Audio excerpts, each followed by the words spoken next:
मेरी national conference की तरफ से आप सभी लोगों को होली की बहुत बहुत शुभकामनाएं। आपका और आपका पूरा परिवार खुश रहे, ये नेशनल कॉन्फ्रेंस की दुआ रहेगी। एनसी और पीडीपी के बीच कोई ऐसी दरार नहीं है, सिर्फ बात जो है साउथ कश्मीर की जो पार्लियामेंट सीट है उस बात पे शायद पीडीपी के इख्तिलाफ हम लोगों से है। लेकिन मैं आपको बताती हूँ, नेशनल कॉन्फ्रेंस का मुद्दा और मकसद इस वक्त ये नहीं है कि पावर को हड़पना है। नेशनल कॉन्फ्रेंस का मुद्दा और मकसद ये है कि स्ट्रॉन्गेस्ट कैंडिडेट को सामने करना है, सबसे मजबूत इंसान को सामने करना है जो मजबूती से बीजेपी का मुकाबला कर सके। ये हमारा मुद्दा और मकसद है। साउथ की जो पार्लियामेंट सीट थी उसमें 2019 में अगर आप देखेंगे, महबूबा जी 3rd नंबर पे आई थी। 1st नंबर पे नेशनल कॉन्फ्रेंस के एमपी आए थे, 2nd नंबर पे कांग्रेस से आया था और 3rd नंबर पे महबूबा जी आई थी पुरानी अनंतनाग सीट में। अब ऐसे कैंडिडेट को सामने करेंगे जब बीजेपी का उधर से सख्त मुकाबला है, ये नेशनल कॉन्फ्रेंस नहीं चाहती है।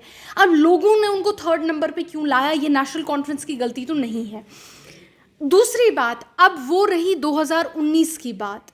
2026 में आज नेशनल अगर आप देखेंगे, जो ये अनंतनाग की पुरानी सीट है इसमें पुंछ और राजौरी का एरिया ऐड हो गया है। पुंछ और राजौरी का जो बेल्ट है, करीबन 30 to 40% वोट अब पुंछ और राजौरी बेल्ट में है। पुंछ और राजौरी बेल्ट जो है वो गुजर बकरवाल बेल्ट मैक्सिमम है, वहाँ मैक्सिमम लोग हमारे गुजर कम्युनिटी से हैं, हमारे गुजर भाई बहन हैं। ऐसे एक कैंडिडेट को साउथ कश्मीर में सामने करने की ज़रूरत है जो इस पुंछ और राजौरी और अनंतनाग के बेल्ट को यूनाइट कर सके।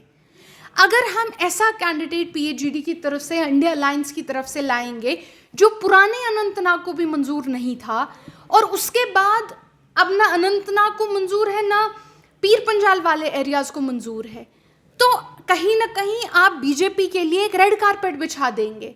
इसीलिए नेशनल कॉन्फ्रेंस का मुद्दा ये है, नेशनल कॉन्फ्रेंस का मकसद ये है कि एक ऐसा कैंडिडेट खड़ा हो, नंबर 1 जो पुरानी अनंतनाग सीट में भी बहुत स्ट्रांग हो, नंबर 2 जो पुंछ और राजौरी के एरियाज को भी at the same time sweep कर सके, जिसकी एक्सेप्टेंस इन दोनों एरियाज में हो। ऐसे लीडर जो है, ऐसा ही एक सिर्फ लीडर जो है वो बीजेपी को हरा सकता है इस एरिया में। और उसके लिए नेशनल कॉन्फ्रेंस ने कहा कि वो लीडर जब हम उसका अनाउंसमेंट करेंगे, then that will be clear to you कि इट्स अ लीडर जिसका एक्सेप्टेंस दोनों एरियाज में मैक्सिमम होगा एंड ही और she will be able to defeat the BJP. यही बस नेशनल कॉन्फ्रेंस का मकसद है। इससे पीएचडी पे कोई फर्क नहीं पड़ा। PhD is still intact. PhD में और भी पॉलिटिकल पार्टियां हैं, अवामी नेशनल कॉन्फ्रेंस भी है। अवामी नेशनल कॉन्फ्रेंस किसी सीट पे नहीं लड़ रही है, इसमें सीपीआई भी है। सीपीआई भी किसी लोकसभा की सीट पे नहीं लड़ रही है, क्योंकि इस जो पीएचडी है इसमें और भी बहुत सारी पॉलिटिकल पार्टियां, नेशनल कॉन्फ्रेंस है, सीपीआई है, अवामी नेशनल कॉन्फ्रेंस है, पीडीपी है। सीट्स जब डिस्ट्रीब्यूट होंगी इसी बात पे डिस्ट्रीब्यूट होंगी कि कैंडिडेट कितना स्ट्रांग है जो बीजेपी को डिफीट कर सकता है। और मोस्ट इम्पॉर्टेंटली वो डिसाइड होगा पुराने वोट शेयर पे, पिछले वोट शेयर्स पे, और मोस्ट इम्पॉर्टेंटली वो डिसाइड होगा नए डिलिमिटेशन पे, दोनों को मिला के। और ये इलेक्शंस जो हैं ये हम पीएचडी के तहत नहीं, इंडिया अलायंस के तहत लड़ रहे हैं। ये डिस्कशंस बार बार हमारे इंडिया अलायंस के साथ हुए हैं, एक बार नहीं, बार बार इंडिया अलायंस के साथ हुए हैं।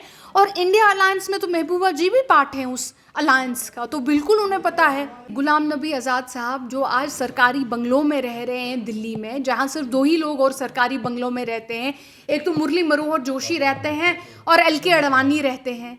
तो जो गुलाम नबी आज़ाद साहब जिन्होंने कांग्रेस को तोड़ने की कोशिश की बीजेपी को सपोर्ट करने के लिए, जिनको सरकारी बंगला अलॉटेड है दिल्ली में, एलके अडवाणी साहब को भी है, इनको भी है, जिनके लिए हमारे देश के प्राइम मिनिस्टर रोते हैं जब ये रिटायर होते हैं राज्यसभा से। आपने कभी उनको पार्लियामेंट में रोते हुए देखा है प्राइम मिनिस्टर को? वो सिर्फ अपनी माँ के लिए रोते हैं और गुलाम नबी आज़ाद साहब के लिए रोते हैं। तो ऐसे कैंडिडेट को आप कह रहे नेशनल कॉन्फ्रेंस को ऐसे कैंडिडेट से क्या खतरा होगा जो खुद ही एक्सपोज हो चुके हैं?